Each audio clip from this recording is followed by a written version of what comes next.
England's history is rife with suffering and darkness. War, famine, poverty, corruption, invasion, fire, plague, and death all mar the lives of the English people. Confronted with all of this darkness, I had to ask, how does life endure? How, when political and social conventions continued to fail, has progress continued?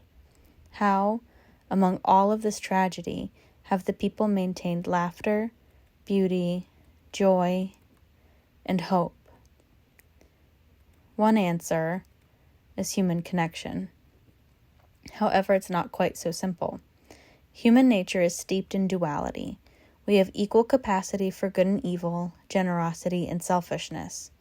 So as much as human connection can be a balancing force for this duality, it can also be an activator.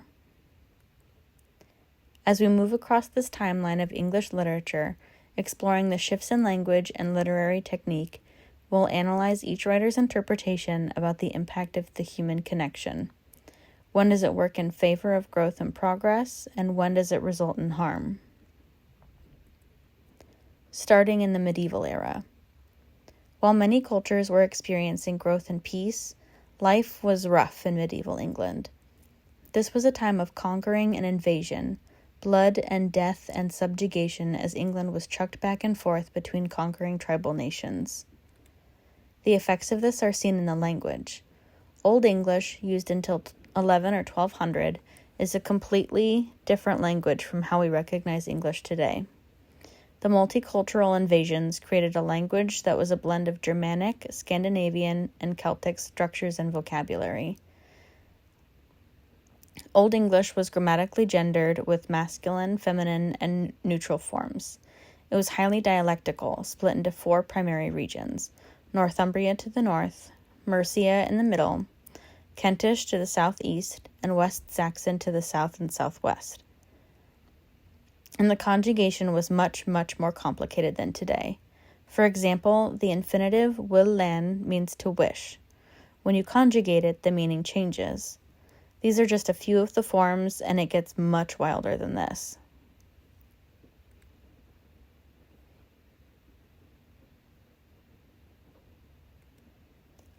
During the turbulent and dangerous early medieval era, group unity was absolutely critical for survival. If you wanted to make it the next time your home was pillaged, you needed to be able to rely on everyone in your community to look out for each other. Such extreme uncertainty and fear is how literary heroes are created, from a longing for someone to banish the dangers.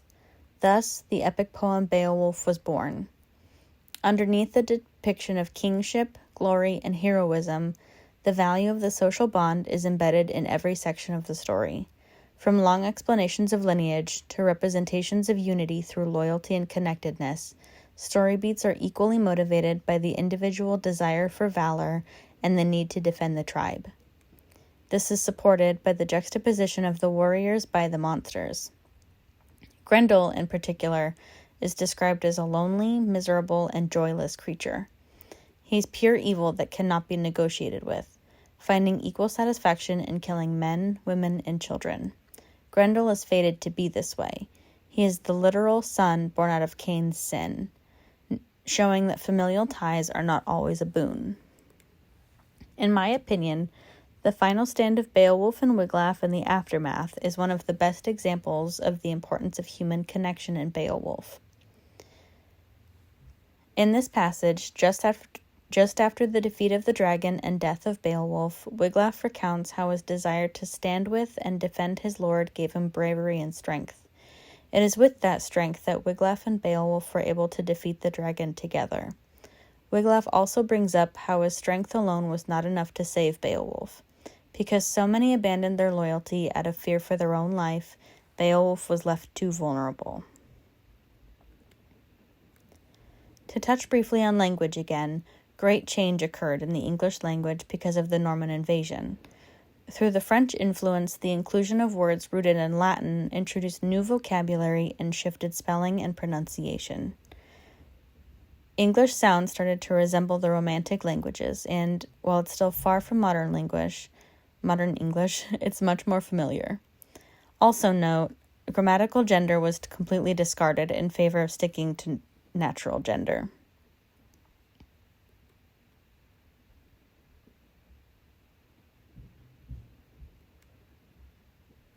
Geoffrey Chaucer's The Canterbury Tales has a wealth of thematically significant content to choose from, but The Knight's Tale fits this theme the best. This chivalric romance, written in verse, has a rather complicated relationship with human connection, showing us the duality through bonds broken and bonds forged. Palamon and Arcite, our two primary protagonists, must choose between their brotherhood and love for Emily. And no, they've not spoken or formed a genuine connection with Emily yet. They've been struck with the gaze, a hallmark symbol of true love in the chivalric romance genre. So we'll run with it. For knights, this is an extremely serious matter that cannot be overstated. The code of chivalry they are both sworn to demands, among other things, that Arcite and Palamon defend each other even if it means death. It's a brotherhood defined by complete loyalty. Becoming rivals in any way threatens to break this vow. This complicated relationship between the two knights and cousins strongly emphasizes the duality of human connection. Friendship and brotherhood can be a powerful source of support through hardship, as well as present emotional challenges when close friends are forced to compete for the same desire. Similarly, love can inspire strong devotion and motivation as quickly as it can invoke bitter envy and sorrow. Take Arcite, for example.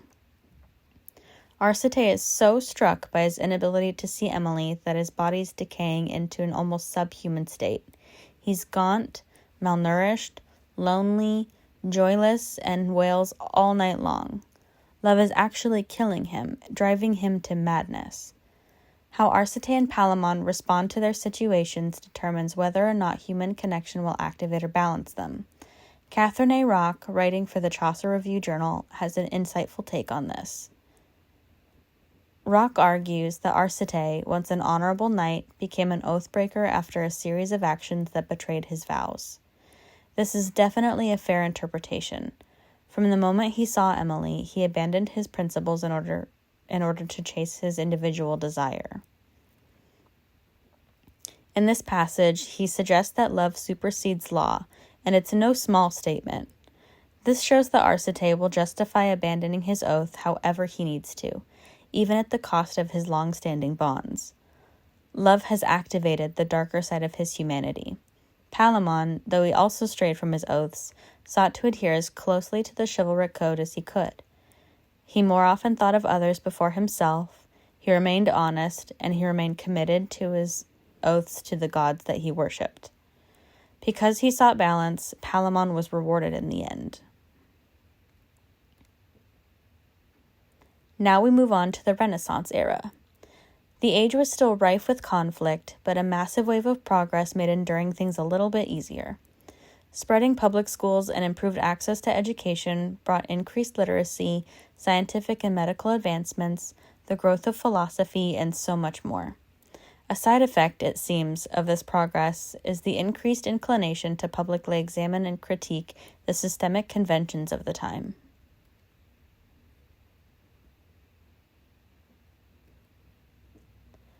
Le Morte d'Arthur is a long genre-bending work. Most of the story stays true to Arthurian romance, adventurous stories focused on the chivalrous deeds of at least one Round Table knight, with supernatural elements, some humor, and courtly love. However, the last two books rapidly spiral into tragedy. The themes during this chunk of the tale are really twisty and complicated, very representative of human interaction. Essentially, it can be boiled down to two prime parts that are tied tightly together: collectivism versus individualism, and the souring of social bonds. From nearly the beginning of the Round Table's conception, the already twisted application of chivalry foreshadowed how King Arthur's kingdom would fall. The knights are competitive and even vengeful at times, unable to grapple with temptation. Nor do they consistently face meaningful repercussions when temptation leads them to break their oath. This constantly puts loyalty to the test, as friendships clash with selfish desires and ambitions. When held up to the strict standards of the Code of Chivalry, the knights regularly and dramatically fail. Arthur and Lancelot are a great example of this. Battling alongside one another forged a close friendship between the two that was defined by respect and the acknowledgement of skill. When Lancelot gives in to his lust, their friendship becomes a rivalry that leads to the total destruction of the brotherhood. The affair between Guinevere and Lancelot is actually portrayed as genuine love. Yet rather than bring out the best in them, it activates their capacity for deceit and betrayal as they continue to engage in something they know is hurting someone who deeply cares for them. It all culminates in the true beginning of the end, Lancelot's final turn from grace. Rather than do the honorable thing and accept accountability for the betrayal and the treason, Lancelot lies to his brothers in arms, brutally murders one to steal his armor, and then kills all but one of the rest. It's an announcement of where his true loyalty has lied for quite some time, a loyalty that's brought out the worst in him. I really think this all happened because the chivalric brotherhood was never completely genuine from the beginning. It's like when a manager at work says, "We're just like family here." It was performative, and without the foundation of sincerity, it was doomed to turn toxic when truer personal attachments came into play. Spoken between 15 and 1800, early modern English is incredibly familiar to what we speak today. It has that old in a fancy way feel rather than seeming like an entirely different language. The great vowel shift is the main driver of this familiarity. Chaucer's leaf becoming our modern life, for example. Among all the theories about why the vowel shift happened, I like to think that the increased blending of accented dialects played a part. London's rise as the capital meant that the dialect spoken there signified social status. It was very posh. Seeking this status, and because printing occurred in London, writers increasingly adopted London English until there was a loose uniformity across the literary field. Though they were not regularly recorded, other dialects did still exist across the country and can be examined through later grammar studies.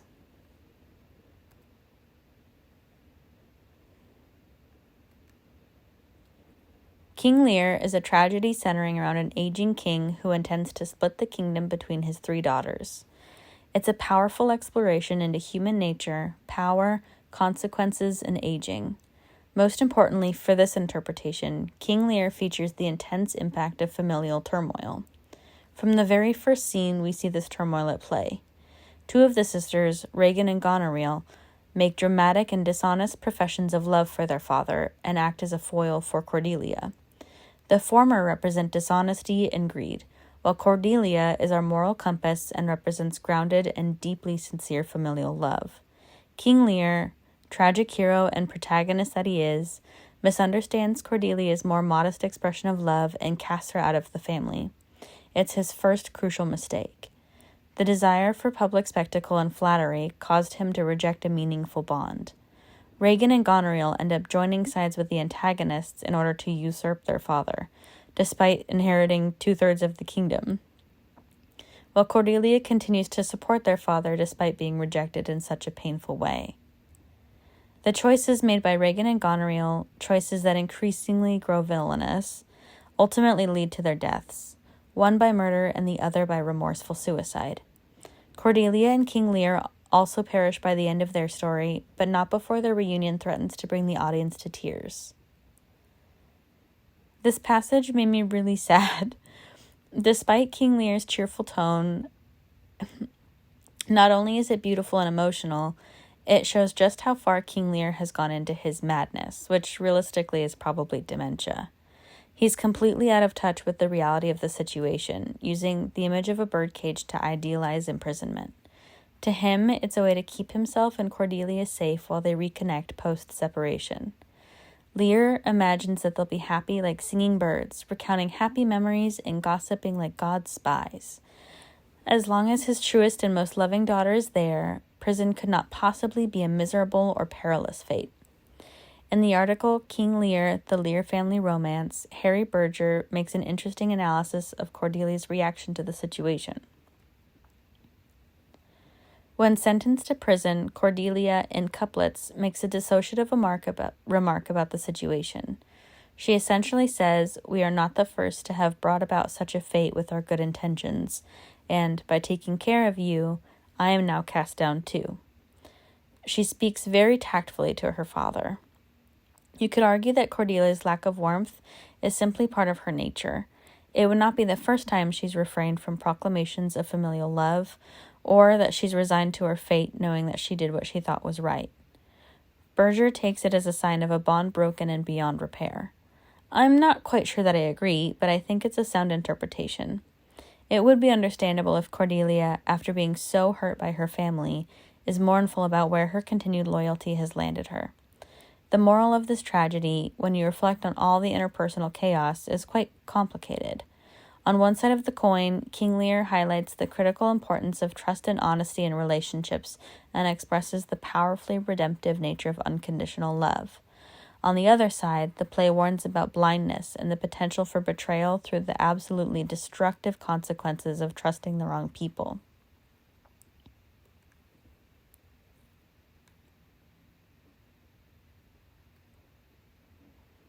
This essay by Sir Francis Bacon is completely straightforward in its exploration of marriage versus single life. It's a fair assessment of the pros and cons of either lifestyle, though Bacon's preference for bachelorship can be felt. The essay begins by noting the disadvantages of marriage.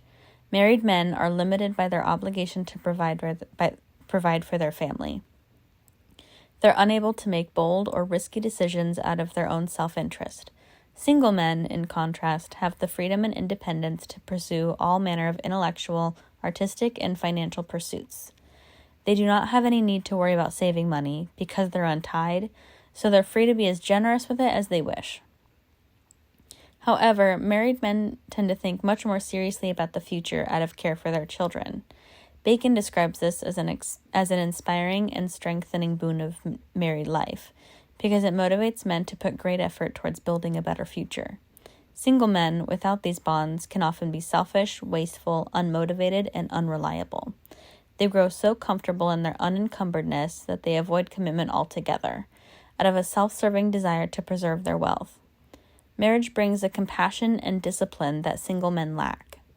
After weighing all these factors, Bacon acknowledges that marriage and family are incredibly important for the benefit of mankind, that these bonds are special and bring positive change to the lives of most couples. The question is, if a man wants to marry, when is the right time? Bacon describes the way that marital bonds change over time, in his perspective at least. In youth, marriage is lustful, passionate, and intense. In a man's middle age, his wife is a true partner, someone who will be by his side to weather any storm and celebrate every joy. In the elder years, his wife takes on a caretaker role and comforts him through the end of his life. Each stage is a unique journey, so Bacon urges that any man hold back from rushing into a marriage just because it's available and enticing. Marriage requires total commitment and careful consideration. Failing to take it as seriously as required would lead to becoming a bad husband and missing out on the precious boons of matrimony.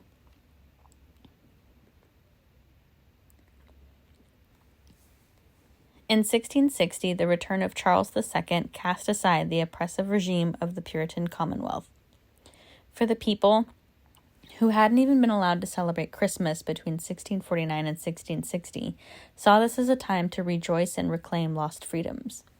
I often think the Restoration resembles the U.S.'s Roaring Twenties, a time of partying, gambling, promiscuity, and emotional liberation, a sort of wild expressiveness that permeated life and literature. As a quick side note, this poem is not technically an example of Restoration literature because of the approximate date that it was written. I pulled it ahead because I felt her voice would be better represented here, and it was published posthumously during the Restoration anyways. A Married State, when read right after Sir Francis Bacon's essay, feels like a similar discussion, but from a woman's point of view. Through a speaker that may or may not symbolize her own experience, Catherine Phillips pulls no punches when delivering her scathing opinion of matrimony. The speaker is directly pleading with other women to turn away from marriage. In this poem, marriage is viewed as the subjugation of women. A wife's value is whittled down to her ability to please her husband and provide him with heirs, which is stressful in even the most gracious of couplings. If you were to look carefully and manage to look past the pleasant mask, you might spot this pressure in the faces of married women. This sentiment hints at the theme of female solidarity and friendship that was dear to Phillips and present through a wide breadth of her poems. The speaker makes a powerful argument for the unmarried state by placing the reader into an imaginary spousal position. Grouping these lines into a triplet and using anaphora dramatically emphasizes the miserable burdens of marriage as perceived by the speaker. By rejecting the frivolity of love and suppressing sexual desire, a woman can be freed from these burdens and protect her autonomy as much as possible.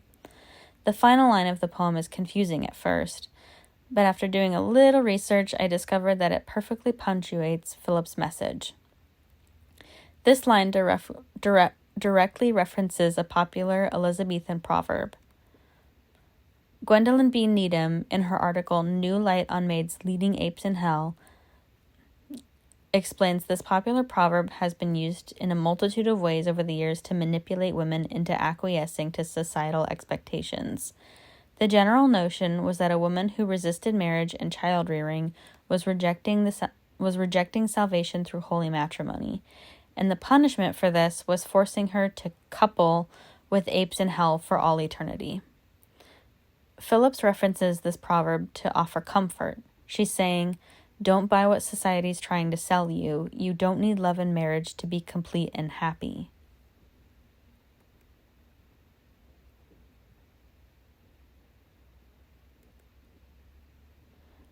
Margaret Cavendish's The Blazing World is a twisty, imaginative labyrinth of a story, full of complicated themes and imagery.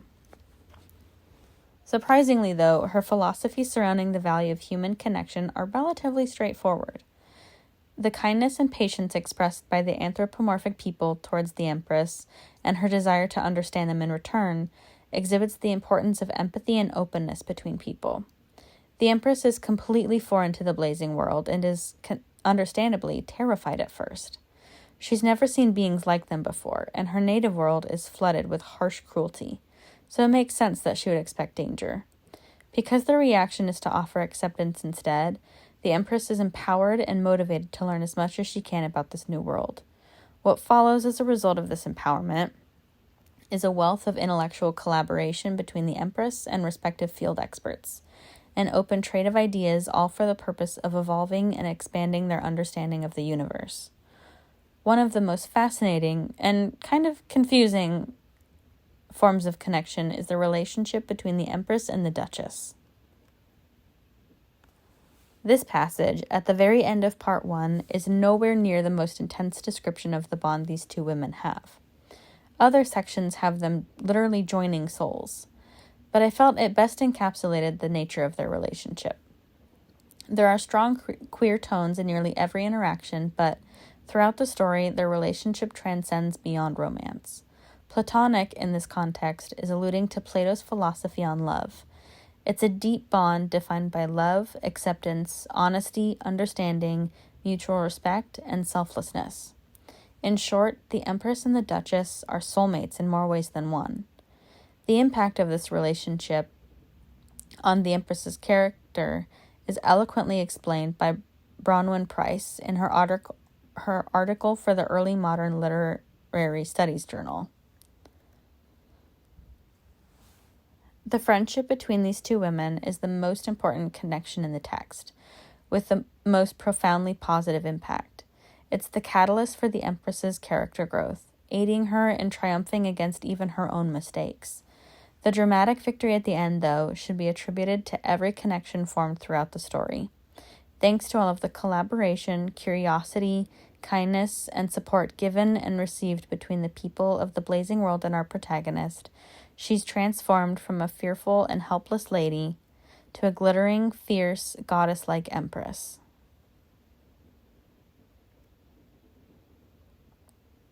Called the Age of Reason, the Enlightenment was an era of extreme industrial and social change. Printing presses spread ideas and information among an increasingly literate population, resulting in a boom of intellectual collaboration that resulted in advancements in a wide breadth of fields, from manufacturing to science and philosophy. The growing popularity of personal liberty and civilian empowerment had a huge impact on English people, and though the full impact was very gradual, its influence can be found freckled all over the literature.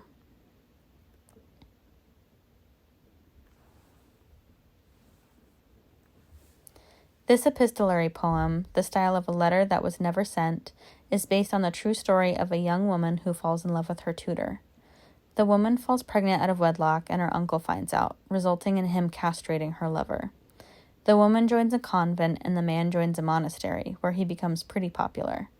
When the woman finds out, she writes him a letter, and they're able to briefly reconnect. Pope's poem centers on the themes of lost love and divine commitment versus human love. Eloisa, positioned as a tragic heroine, is suffering from great pain at the loss of her love. Her voice reads as almost a stream of consciousness. We're presented with Eloisa's thoughts and emotions as they shift in the moment, relating to both her inner world and her external reality. Her brief joy when a memory is triggered, the rapid turn to despair when a memory sours or leaves, the cycle of longing and guilt.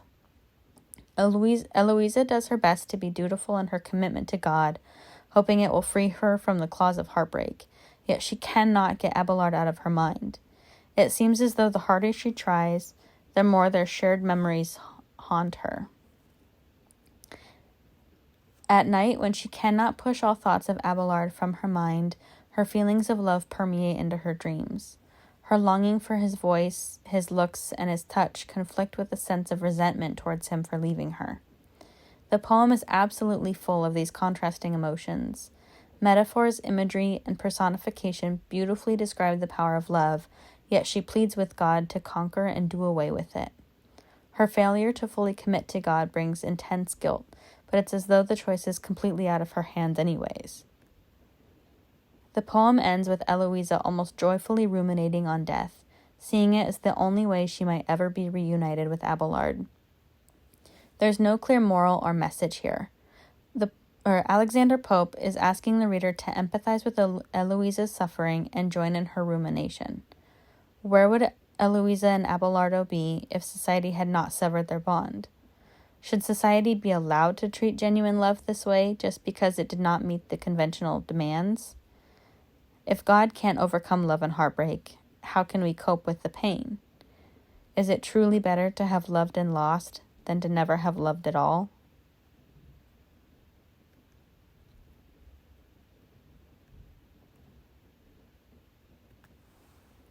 This poem is unique because, unlike typical elegies, it's not dedicated to the death of just one person.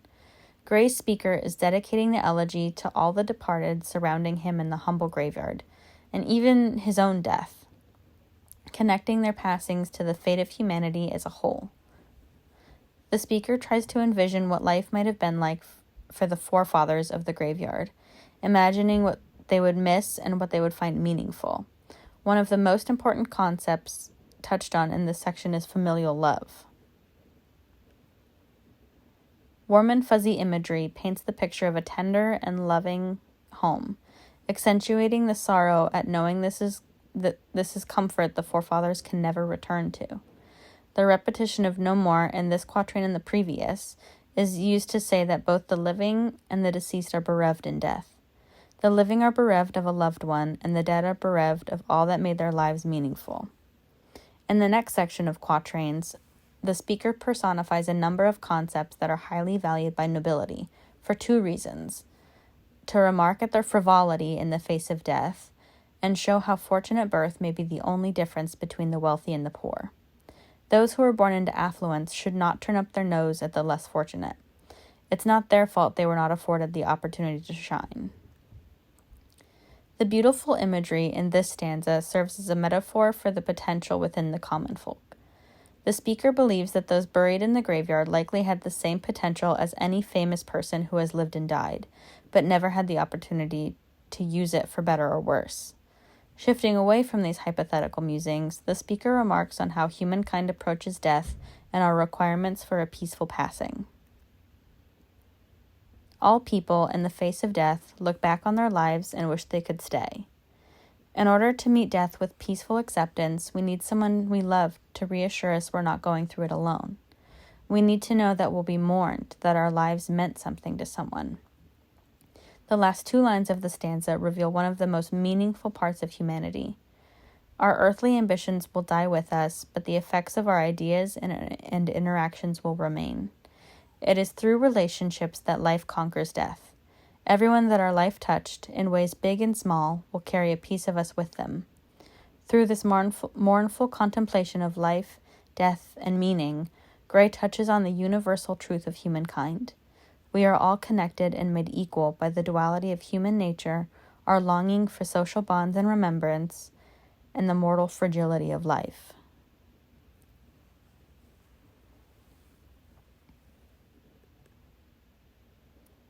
Oliver Goldsmith's dramatic and romantic comedy of manners uses trickery to expose the folly of social conventions and how they inhibit honest emotional communication, limiting the potential for genuine relationships.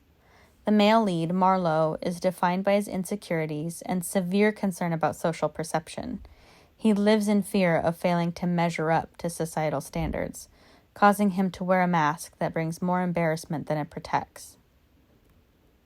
In the presence of a woman of the same status, Marlowe tries so hard not to embarrass himself that he absolutely humiliates himself. The potential for meaningful interaction is right before him, but his fear of saying or doing the wrong thing results in total failure. When in the company of the lower class, Marlowe's behavior is completely opposite. He's snobbish, rude, and pushy towards women. In neither scenario is the person standing in front of Marlowe perceiving him as he truly is. It's a constant cycle of fumble and overcorrection. Kate, the lovely heroine, stands as a foil for Marlowe. She's confident, intelligent, devoted to her family, and good-humored. While Marlowe has only one true connection, Kate's sincerity surrounds her with people who genuinely understand and care for her. She treats Marlowe with amused patience during their first meeting and, in her cleverness, hatches a plan to expose Marlowe's true nature. Through the conversations between Marlowe and disguised Kate, Marlowe learns to let his guard down and behave more truly to his nature. His growing confidence allows for sincere love to develop between the pair, leading to a genuine confession of deep feelings. Marlowe has made incredible growth since meeting Kate. He's realized how wrong his first assumptions were and has learned to look beyond the perceived boundaries of social class, finding himself transfixed by Kate as a complex human being. Through love and through openness, Marlowe has become a better person. Across the hundreds of years covered, the nature and effect of human connection is revealed to be extremely complicated. We've seen in this timeline that miracles can work through people by using the bonds between them as a channel. Healthy relationships provide support, belonging, and purpose to so many lives. They bring out the best in people and make space for incredible growth, but they're also incredibly delicate. What may begin as a beautiful thing can turn toxic with alarming swiftness, as is the volatile nature of human emotions. To protect the wholesomeness of connection, some conditions must be met. It must be honest, it must be vulnerable, it must be thoughtful, it must be selfless, it must be humble, it must maintain mutual respect, and it must be given freely. These conditions require regular self-examination because the injection of selfishness is the number one catalyst for corruption.